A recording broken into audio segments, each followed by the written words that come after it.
My Lords, if ever there was a day to consider whether we should just assume guilt by association, then today's political context does provide us, I think, with a reminder that it's complicated.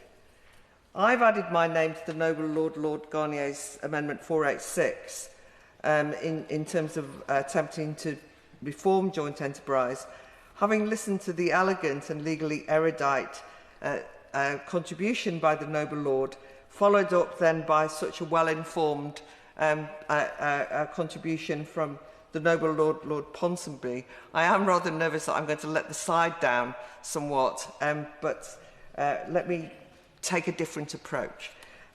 Reading through the first-hand accounts in the publication In Their Own Words, produced by the Joint Enterprise Not Guilty by Association grassroots campaign group that the Noble Lord Ponsonby referred to, it really brings home that this tool of criminal justice is destroying too many young lives by incarcerating them for crimes which they made no significant contribution to, and sending people to prison for life and labelling them as murderers when they haven't killed anyone or were in many instances effectively bystanders is something Parliament must address.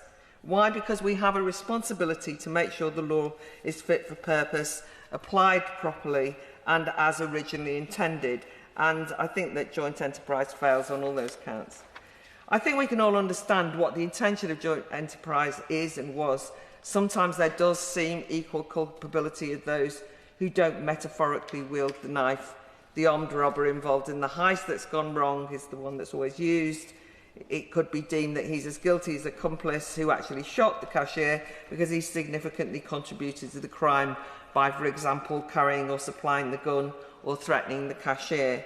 And we can all acknowledge that in the brutal murder of Stephen Lawrence, a group was closely involved in the killing.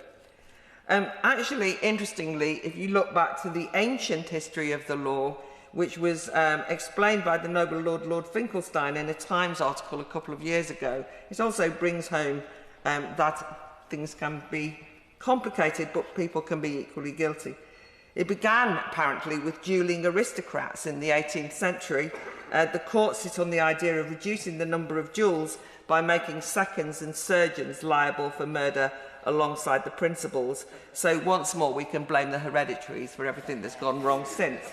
But before I continue, that was a joke, it's important to stress that this is not about getting the guilty off the hook, because behind each of these joint enterprise cases that we are talking about, the victims of crime, the families of those brutally killed, must not be forgotten. But justice for them is ill-served by over-criminalisation or over-punishment of the wrong culprits. I do want to use a couple of examples.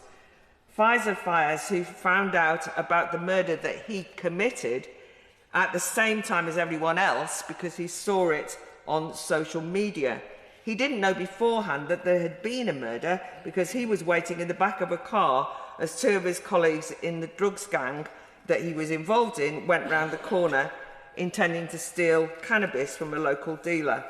So I want to stress, Faisal was no angel. He was involved in the drugs trade. He was a teenager in a gang. But he didn't know that his gang accomplice were carrying a knife, or indeed that they had gone on to stab the dealer to death. The stabber fled the country to Pakistan and is still at large, whereas Fayez was jailed for life, a minimum of 23 years, without any compelling evidence of intent or knowledge of the crime about to happen, or even that it had happened. But his vicinity, his presence in the vicinity and guilt by association was deemed enough to suggest to the CPS that he contributed to the murder in such a way that he is in prison for life. So he was punished as harshly as if he'd wielded the knife, but I don't think that's the same as its original intention of the heist gone wrong, or indeed the duels. That, my lord, seems to me to be the crucial weakness in the current law of joint enterprise, that the courts seem indifferent to the precise contribution to the crime of the accused, and this breaks the link between any action and accountability for that action. And in this context, then of course evidential standards are watered down and can even be dispensed with. I was really struck listening to Joseph Appiah, who was part of a group which clashed with rival schoolboys when he was 15. He was 200 yards away from a fatal stabbing of a 16-year-old. He didn't stab the victim, he didn't see the stabbing, so of course he assumed that that would all be taken into account. But to use his words, he said, "I didn't see it, I didn't know it had happened, and I can account for where I was, I could prove it. And I always thought, well, you know, I didn't do it, so when all the evidence comes out, eventually they will see the light." But that's not how it went. So, despite no DNA, no evidence that he was directly involved or he saw the act or knew a knife was involved, he was found as culpable as the teenager who did, in fact, commit a stabbing. Understandably, then, people conclude that the law of joint enterprise is being so loosely interpreted by the criminal justice system that it's done for the reason that it makes it easier to secure convictions. It removes the faff of investigation, evidence gathering, proof beyond reasonable doubt and so on. In other words, it fuels cynicism in criminal justice. And there are side injustices created by the courts wielding joint enterprise as a blunt instrument. Fear of being convicted that way means that defence barristers have been known to persuade innocent clients to plead guilty to lesser charges like GBH to avoid a trial of joint enterprise.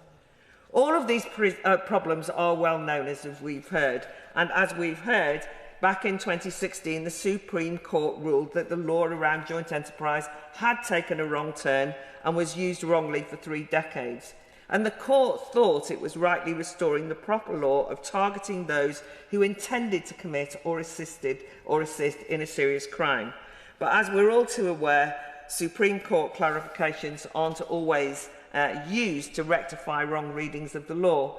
So according to the Centre for Crime and Justice Studies, they've revealed that in the 3 years leading up to the ruling in 2016, 522 individuals were charged, but in the 3 years afterwards, 547 were. So, as others have noted, reform of joint enterprise has gone as far as it is possible for it to go in the courts, and it now needs a change in the law. And I really want to pay credit to the MP Kim Johnson, who has used her voice in the other place to really draw attention to this and to inspire us on. Her attempts have failed so far, but I do think that the government should now grab this chance here at committee to right this wrong. One part of this debate, though, that I have some qualms with is implying that this is an active racist law, or that its purpose is alleged by Jimmy McGovern. If I can quote him, he said, "It's to keep scum off the streets." That's what how the police see it. That's how they see all young people, as scum. Now, I really love Jimmy McGovern's powerful 2014 drama, Common, but I really think that's not what's going on here. I actually think that joint enterprise has been used by many in good faith to try and tackle the scourge and the blight of gang violence. And yes, black people, young black people, are 16 times more likely to be prosecuted.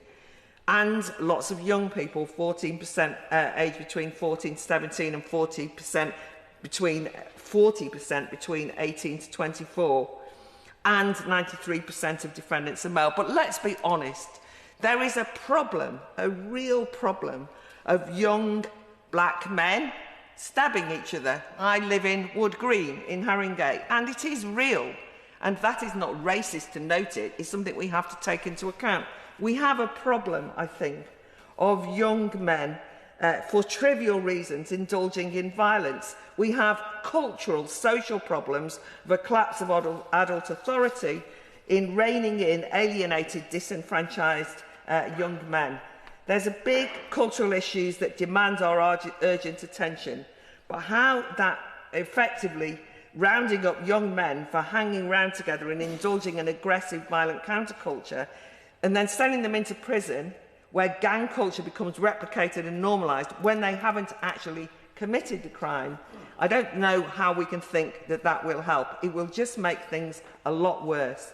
We need to teach these young people largely young men and boys, that they need to take responsibility for their actions, their conscious decisions, their interventions, not turn them into victims because one of the people that they hung round with actually acts out the violent rhetoric and takes another life. But they didn't, but they're held equally guilty. So assuming collective intent or collective guilt is a terrible law and unjust. And we need these young men to understand that criminal justice is not targeting them. I've just ask the noble ladies to bring a last bit, to a conclusion. Not targeting them personally, but that the crime is fair and proportionate. That's what we should do.